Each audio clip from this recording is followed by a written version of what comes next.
As many of you might know, I'm an ex-headhunter. I spent over a decade placing CEOs, VPs and MDs in senior level positions with my international clients, and therefore I do know a little bit about headhunting. I wanted to share with you today from a frank and unfiltered perspective about how do you as a candidate approach this headhunting relationship, because I've seen a lot of very unrealistic expectations coming out from conversations with our clients. For instance, I actually heard some individuals telling me that, hey, the headhunter is not working hard enough, he's not providing me leads. To me, that's utterly ridiculous, because a headhunter does not work for you. He works for his client who pays him. You are actually, I hate to say it, property, okay? Which he has to take on board and trade and hopefully sell to his client who is the hiring manager.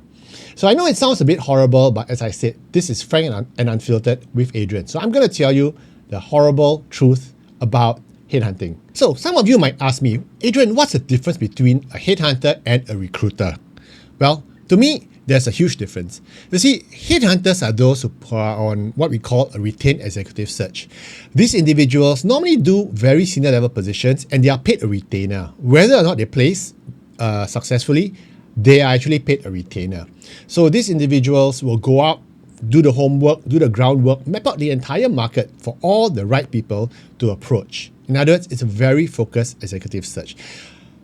Recruiters, on the other hand, are usually remunerated on a basis of per success. They only get paid contingent upon the placement being successful. Therefore, at any one point in time, they may be handling 5, 10, even 15 searches, because if you're having a 5 to 10% success rate for each contingent search that you do, you want to have your fingers in as many pots as possible. As a result, the contingent headhunter usually has less time to spend with you. In fact, he might even not know what's going on. So, caveat, I am a bit biased because I belong to the first camp in terms of retained search. So I always believe that the retained search folks are a bit more seasoned, a bit more professional, because there's a lot more at stake. Imagine you're taking a retainer, and if you don't place, your reputation's down the drain. So today I want to share with you, what do you do when you're approached by a headhunter or maybe even a recruiter? What are some expectations from a headhunter, you might ask? Well, what I always say is this: they are obliged to you on several things, but the first thing they're not obliged to you is to land you a job. As I said earlier, you are just an asset for them to place in their client's organization. So they don't owe you anything. Do not expect them to owe you anything apart from that. Now, one of the first key responsibilities that you can expect from a recruiter or headhunter coming to you is that he has to give you information. Very useful information that will increase your chances of landing the role. Information that lets you determine in the first place whether you want to take that role or not. Because if they give you, for example, of a position that you really are not keen on, or with a company you don't want to join, well, you have the right to say, no, I don't want to join. That's why one of the first things they need to do is to provide you the right information with regards to the company, the role, the challenges, and even the interviewer. And honestly, if the recruiter or headhunter cannot give you that basic information, well, I don't think it's a good recruiter, because a lot of times some companies have an open recruitment policy, which means that I post a job up on LinkedIn, and if any recruiter successfully plonks the CV over to me, well, and they get paid if the person lands. So there are vultures out there, recruiters who would go out and try and shop for these open contracts. I mean, it sounds like bounty hunters, right? They go out, try and shop for all these contracts, and therefore they do not know. They may not even have met the hiring manager. They don't know what the job is, apart from that silly job description that's being posted on the web. So it is your right to ask information, as I said earlier. What's the job about? Who am I reporting to? What's the structure? What's the big challenge? You can even ask what happened to the last guy or lady who left. So this is information that you can get from them and you have to get from them. The second expectation from them is that they should arrange for the meetings with you. I have heard of horror stories where the recruiter says, okay, you're on your own, liaise directly with the hiring manager to make the appointments, or no, go talk to the HR manager. Seriously, that is negligent on the recruiter or headhunter's part. Because that is something which he or she has to arrange. That's the barest minimum he needs to do. And if your recruiter or headhunter actually does that to you, that's the first warning sign that it's not very serious. After the interview, he's also supposed to give you feedback. He's supposed to tell you how it went, how they felt the conversation was coming along, whether or not you were a good fit, and what the next steps are. Sometimes, if you're lucky, they might even get feedback from the hiring manager with regards to your strengths, your weaknesses, and how you interviewed. And use all this information as part of your developmental process to hone and improve your interview skills. And that's really, really important. But sometimes, unfortunately, they don't come back to you. They go quiet. The third thing they need to do to you is to provide you with feedback with regards to a success or a non-success. Sometimes they don't even do that, which is largely disappointing. And once again, a red flag. But even if they come back to you and tell you that you've been successful, you have to expect them to negotiate your salary for you. You should not be negotiating directly with the HR manager. Why? Because oftentimes you want to push a good deal. And if you get too aggressive, and you win, but you might just lose the argument because an HR and the hiring manager might think, oh, this guy's an ass. He's bugging so hard, he's a tough nut. I don't like him. And you might lose the deal. Or worse still, you come on board and everyone thinks you're very mercenary. So this is something you really need to look at as well. They have to negotiate your salary on your behalf. But one thing is true, don't worry.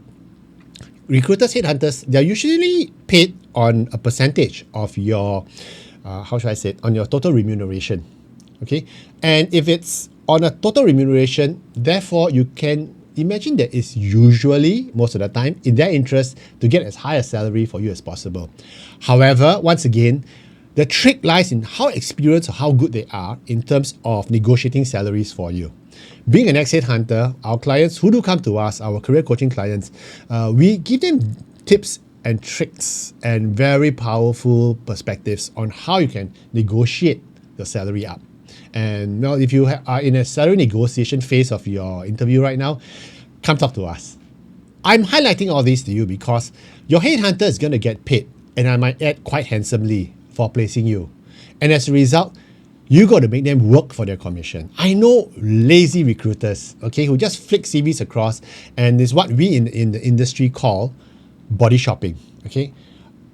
Avoid those because those are really shady bucket shops, I would say, and it might hurt your reputation with the hiring manager or with the company you're trying to apply for if you work with them. So be very mindful about these, especially the moment they start to give out warning signals.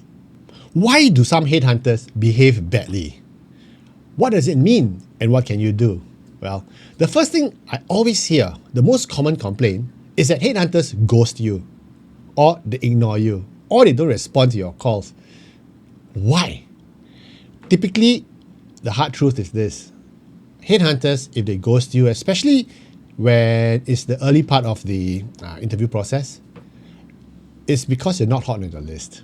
Seriously, you're not the number 1, 2, or 3 for their choice of selection, and therefore you probably will not make the short list. And as a result, they ghost you. Now, why they ghost you?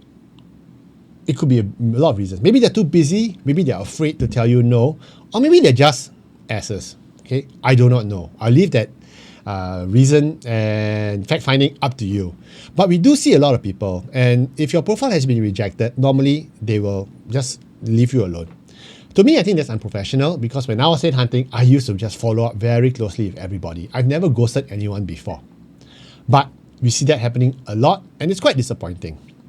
The other thing also is that because they're ghosting you, don't follow up and chase them. Hey, how did it go? How did it go? Like 5 times a day. Don't follow up too closely because it shows your desperation for the job. It weakens your negotiation power. And here's a harsh truth I'm going to share with you that is frank and unfiltered. If they don't follow up with you, it's not because they don't like you. It's probably because you're not a good fit. And very importantly, as I said earlier, okay, don't follow up, don't chase too hard with them.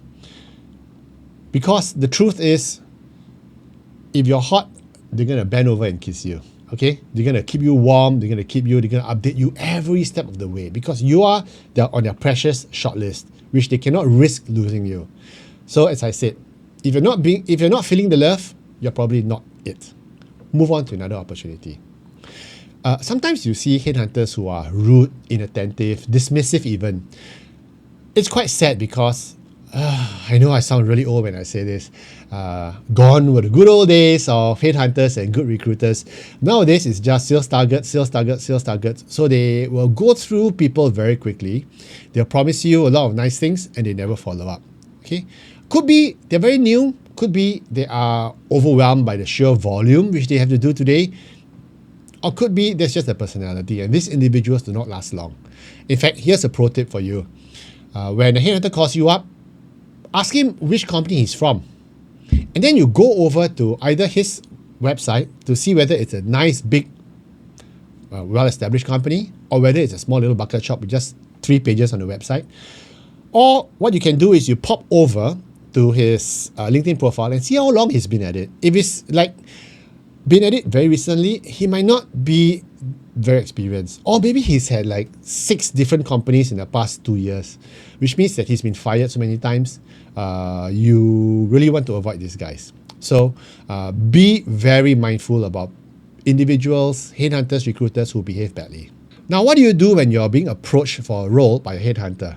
Now, this is a very common question which I get very often. Number 1, stay cool. Okay? Go to a quiet place and listen and have a good conversation with the individual. Don't act too surprised because it shows the headhunter that you may not be very experienced in this. Okay? He's like, no one's ever called you up before? That's strange. Number 2, be friendly. Give information. Share the information with the headhunter with as much comfort as you are okay with. Because sometimes what we do see are headhunters who are just there to get information. One of the ways that headhunters get names is that they may be very friendly to you. They want to tell you, that, there are 3 or 4 different positions open. Do you have any colleagues to recommend? Who's in charge of this? Who's in charge of that? They're just trying to map your organization. Okay, so be forthcoming in terms of relevant information that you're sharing with them, but I don't want you to be too open to the point where you're giving away the farm. Okay, don't give away too much. In fact, one of the things I recommend is what I call quid pro quo, Clarice. Okay, sorry, that was a Silence of the Lamb reference. Quid pro quo, which means that I give you a little, you give me a little. I'm not going to tell you everything, but you tell me what you know about the role. Does it make sense? So, for instance, if they're telling you about this, they keep asking you, like, what's your responsibility? And you're not comfortable. You say, tell me more about the role. Tell me more about your organization. And then after he tells you, then you give a bit of information. Rather than you just bomb everything out in one go. Not on the first date. So don't give out too much information.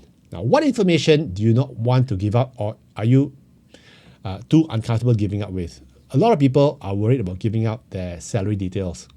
I absolutely agree. Why would a stranger call you up and you should be so comfortable to give him all the details? It could be a prank. It could be a scam call. I would say if you're asked for your on the first call for a salary, give a broad bracket. Okay. Oh yeah, I'm making about 150 to 200K a year on a base salary. And that's about it. The headhunter is not wrong in asking you because he doesn't want to bother you if the role is too small for you, or maybe it's just so big and so senior that it's not relevant for you. So I want you to be mindful about information you're giving. Okay. Now, what happens if the role is really too tiny for you and you are not interested in that particular role? Well, my recommendation is don't brush a guy off and say bye. Refer your friends or your colleagues, especially those that you really don't like and you want to get rid of. Refer them or your contacts in the industry. Why? Because it's all about relationship building. If you help the headhunter, he's going to remember you and he's going to lean on you the next time there's an opportunity. Okay? So be friendly, refer names. But one thing I always say is this. If the headhunter is calling you up, he's probably in charge of your industry. He's probably the guy or the lady who has been searching in your space. And therefore, he's the right person to talk to. You can give information, be friendly. You can even ask information like, so what does this salary range, that for a job like this entails, what are some of the movements, which companies are hiring. You can get a lot of very useful information just by having a conversation with the headhunter. So treat the headhunter call like a very unique opportunity to get market data, market information. And I think you'll be surprised. Some of them might be friendly. And a lot of my candidates that I speak to ultimately become my friends. And I've been in headhunting since 2004. A lot of them till today are still my very good friends. So you never know what could happen, but always be professional until the headhunter gives you reason not to be professional. Okay. So once again, being called by a headhunter is really nice, feels good, means that you are making the right moves in the market, your positioning on LinkedIn is good, and your reputation in the industry is growing. So it's a good sign to be courted by headhunters. Treat them professionally, take it step by step, and of course, if you are lost in the process, just drop me a note, Adrian at careeragility.org, and I'm happy to respond to any questions you might have with regards to this. I want to share with you some great news as well, now that we're coming to the end of the episode. Come the 19th of April, we are organizing a full day event. Last year, we organized a career success workshop, which was oversubscribed at SPH Auditorium on the 19th of April. We're going to have a full day event, but it's geared towards the mid-career individuals like yourself who are wondering what to do next with your career. Whether or not you're thinking about a portfolio career, whether you're thinking about pivoting into a new role or new industry, or whether you are thinking of doing something totally different when you're hitting your 40s. Okay, come spend a day with us. Drop us an email for your special price tickets, and we really want to spend a day with you. We even have very famous and very successful individuals who have pivoted in their 50s. So you can sit down with them, get them to share their information and their success stories with you during our panel discussion, and you will learn so much. Come, join us for that event. In the meantime, always remember, stay calm and career on.